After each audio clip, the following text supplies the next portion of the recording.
sais, dans nature, presque tout s'apprend par observation. Les animaux observent leurs parents, puis c'est comme ça qu'ils apprennent comment se nourrir, comment chasser, comment se protéger, puis comment survivre. Les enfants font exactement la même chose, puis les adultes aussi. On continue toujours d'absorber tellement d'informations juste par l'observation. D'ailleurs, notre cerveau est équipé de neurones miroirs. C'est des cellules qui s'activent non seulement quand on fait une action, mais aussi quand on observe quelqu'un en train de faire une action.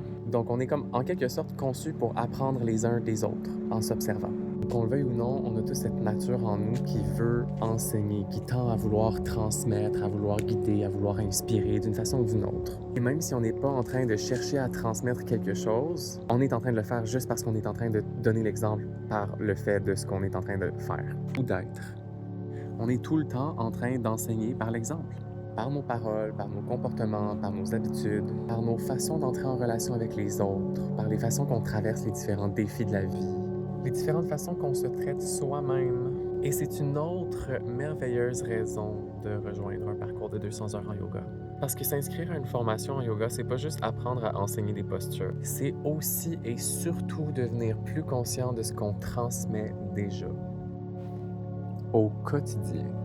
Parce qu'on influence déjà le monde autour de nous, qu'on le veuille ou non. It's happening, we're doing it. La vraie question, c'est est-ce qu'on est conscient de ce qu'on transmet? Si on prenait vraiment le temps de questionner les traces qu'on laisse.